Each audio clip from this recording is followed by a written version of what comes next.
Hello food lovers, welcome to our channel. నేను మీ రాణి Erramsetti. Friends, నేను చూపించబోయే రెసిపీ ఇంట్లో పిల్లల నుంచి పెద్దవారి వరకు అందరూ ఇష్టపడే రెసిపీ అండి. చాలా టేస్టీగా ఉండేది. సండే వచ్చిందంటే మనం ఓన్లీ చికెన్తోనే కాకుండా రైస్ని డిఫరెంట్ టైప్స్లో ప్రిపేర్ చేసి ఫ్యామిలీకి సర్వ్ చేస్తూ ఉంటాం కదా. ఒకసారి నేను చూపించబోయే విధంగా మీరు ట్రై చేసి చూడండి. ఓన్లీ చికెన్ కర్రీని ప్రిపేర్ చేసిన తర్వాత దాని కాంబినేషన్గా నేను చూపించబోయే రైస్ని ప్రిపేర్ చేయండి. చాలా టేస్టీగా ఉంటుంది. అంతేకాకుండా టైం అనేది తక్కువగా ఉన్నవారు ఇలా అప్పటికప్పుడు సింపుల్గా కూడా కుక్ చేసి ఫ్యామిలీకి సర్వ్ చేసేయచ్చండి. అంత టేస్టీగా ఉంటుంది చికెన్ కాంబినేషన్లోకి. మీరు వీడియోని స్కిప్ చేయకుండా ఫస్ట్ నుంచి లాస్ట్ వరకు చూస్తేనే ప్రాసెస్ అంతా కూడా అర్థమవుతుందండి. అర్థం అవ్వటమే కాదు, మీకు కూడా చాలా ఈజీ అని అనిపిస్తుంది. కొత్తగా వంట నేర్చుకునే పిల్లలు కూడా చక్కగా చేసేయచ్చండి, ఫ్యామిలీకి సర్వ్ చేయొచ్చు. ఇంకా ప్రాసెస్ స్టార్ట్ చేద్దాం. 1 కేజీ చికెన్ తీసుకున్నానండి నేను. దానిలో ఒక 1/2 కేజీ చికెన్ని ఇలా రైస్లోకి ప్రిపేర్ చేసి మిగిలిన 1/2 కేజీ చికెన్ని కర్రీ ప్రిపేర్ చేయబోతున్నాను. 1/2 కేజీ చికెన్ని బాగా శుభ్రం చేసుకున్న తర్వాత మిక్సింగ్ బౌల్ తీసుకోండి. దానిలోకి 4-5 టేబుల్ స్పూన్లు చిక్కటి పెరుగు వేసుకోండి. 1/2 కేజీ చికెన్కి కూడా టేస్ట్కి సరిపడా సాల్ట్ వేసుకోండి. 2 టేబుల్ స్పూన్లు కారం వేసుకోండి. చిటికెడు పసుపు వేసుకోండి. 1 టేబుల్ స్పూన్ అల్లం వెల్లుల్లి పేస్ట్ వేసుకోండి. 1 టేబుల్ స్పూన్ ధనియాల పొడి వేసుకోండి. 1/2 టేబుల్ స్పూన్ జీలకర్ర పొడి వేసుకోండి. అలాగే 1/4 టీ స్పూన్ మిరియాల పొడి వేసుకోండి. అలాగే కడిగి పెట్టుకున్న పుదీనా ఆకులు కొన్ని వేసుకోండి. అలాగే కడిగి కట్ చేసి పెట్టుకున్న కొత్తిమీర కూడా కొంచెం వేసుకోండి. కొన్ని కరివేపాకు రెబ్బలు కూడా వేసుకోండి. ఇప్పుడు 1 టేబుల్ స్పూన్ గరం మసాలా వేసుకోండి.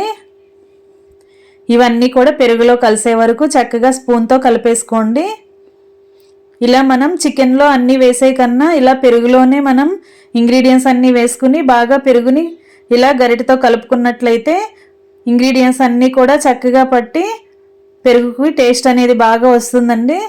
ఇప్పుడు కడుక్కుని శుభ్రం చేసి పెట్టుకున్న చికెన్ని ఇలా వేసేసుకుందాం. ఈ చికెన్ని పెరుగులోకి బాగా కలిపేసుకోవాలి.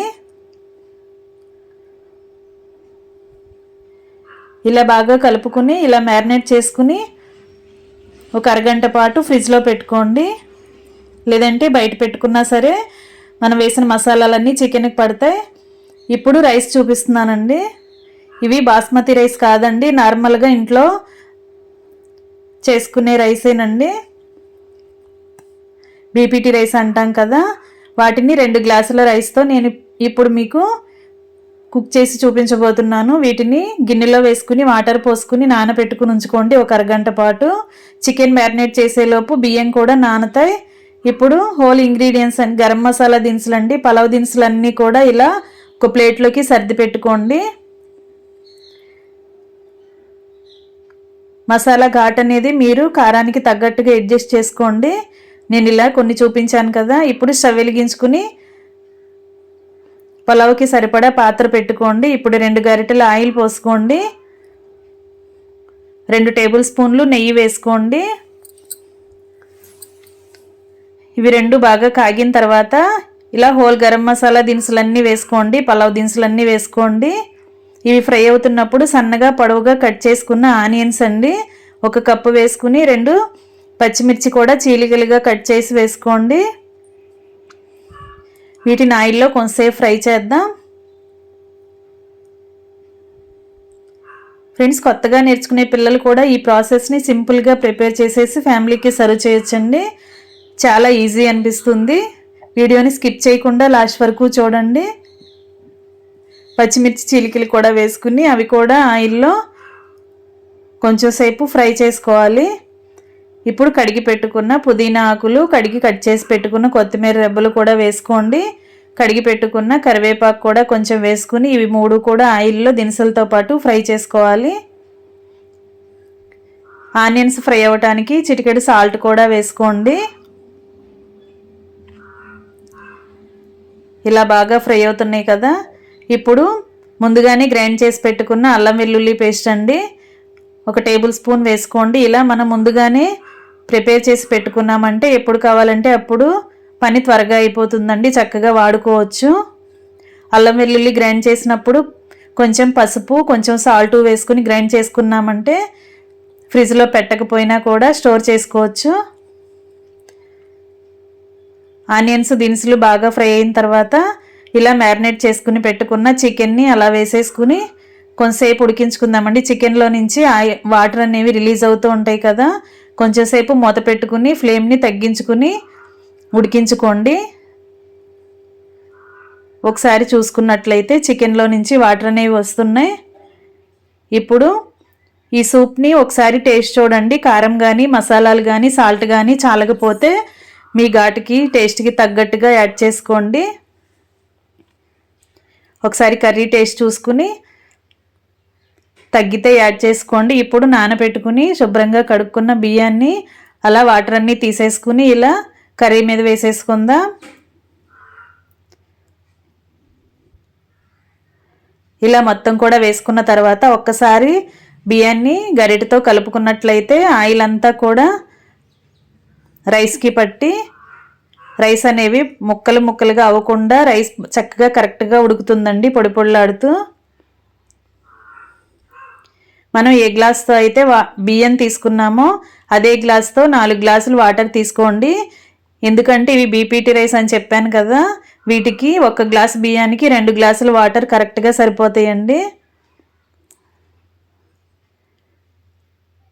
బాస్మతి రైస్ లాంటివి అయితే మనం 1 గ్లాస్కి 1.5 గ్లాస్ వాటర్ మాత్రమే పోస్తాం కదా, కానీ వీటికి 1 బియ్యానికి 2 గ్లాసుల వాటర్ పోసుకోండి. ఇప్పుడు టేస్టీకి సరిపడా సాల్ట్ వేసుకుని 1 టేబుల్ స్పూన్ గరం మసాలా వేసుకోండి. ఇప్పుడు షాహీ బిర్యానీ మసాలా అండి, ఇది కూడా 1 టేబుల్ స్పూన్ వేసుకోండి.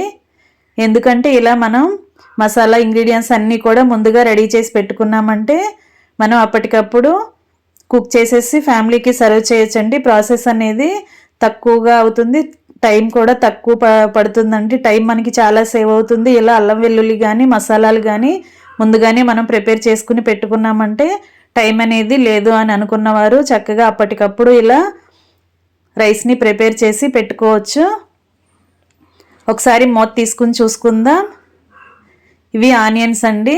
ఆనియన్స్ని ఒక పెద్ద ఆనియన్ తీసుకుని సన్నగా పొడవుగా కట్ చేసుకుని కళాయిలో ఆయిల్ వేసుకుని వీటిని కొంచెం సేపు ఫ్రై చేసుకున్నానండి. వీడియో లెంగ్తీ అయిపోతుందని అది మీకు చూపించలేదు. ఇలా ఫ్రై చేసుకున్న ఆనియన్స్ని కూడా అలా కట్ చేసుకుని ఫ్రై చేసుకున్న ఆనియన్స్ని కూడా అలా రైస్ మీద వేసుకుని 2 టేబుల్ స్పూన్లు నెయ్యి వేసుకోండి. ఇలా చివరిగా మగ్గుతుంది అనుకున్నప్పుడు 2 టేబుల్ స్పూన్లు నెయ్యి వేసుకుని కడిగి పెట్టుకున్న పుదీనా ఆకులు కొన్ని, కడిగి పెట్టుకుని కొత్తిమీర కూడా కొంచెం వేసుకోండి. ఇలా వేసుకుని ఒక్కసారి మూత పెట్టుకుని ఒక 5 మినిట్స్ మగ్గించుకుందాం.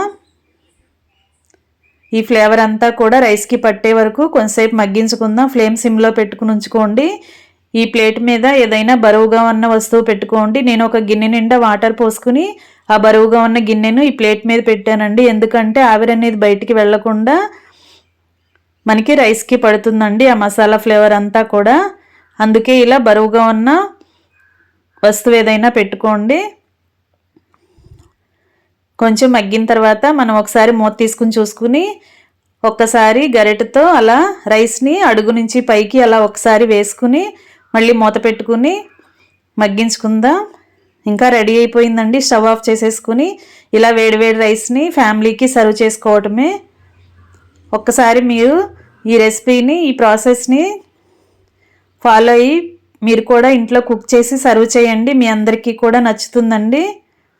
సండే వచ్చిందంటే మనం ఏదో ఒక వెరైటీని చికెన్తో చేస్తూనే ఉంటాం కదా, అలాంటప్పుడు నేను చూపించిన రెసిపీని ఒక్కసారి ట్రై చేసి చూడండి, మీ అందరికీ నచ్చుతుంది. వీడియో నచ్చినట్లయితే లైక్ చేయండి. ఇలా చికెన్ కర్రీని ప్రిపేర్ చేసుకున్నప్పుడు ఇలా సింపుల్ ప్రాసెస్తో రైస్ని కూడా ప్రిపేర్ చేసి చికెన్ కాంబినేషన్గా ఈ రైస్ని పెట్టండి, చాలా టేస్టీగా ఉంటుందండి. ఈ చికెన్ కర్రీ వీడియోని నేను మీకు పెట్టలేదండి, ఎందుకంటే వీడియో ఇప్పటికే లెంగ్తీ అయిపోయింది. ఇలా చికెన్ కర్రీతో ఈ రైస్ని సర్వ్ చేసుకుంటే చాలా టేస్టీగా ఉంటుంది. ప్రాసెస్ సింపుల్గా అయిపోతుందండి. తక్కువ టైంలోనే మనం కుక్ చేసి ఫ్యామిలీకి భోజనం పెట్టొచ్చు. వీడియో నచ్చినట్లయితే లైక్ చేయండి. అలాగే రెసిపీ మీ ఫ్రెండ్స్కి ఫ్యామిలీ మెంబర్స్కి షేర్ చేయండి. నా ఛానల్ని ఫస్ట్ టైం చూస్తున్న వారు సబ్స్క్రైబ్ చేసుకోండి. Thanks for watching. నేను మీ రాణి ఎర్రంశెట్టి.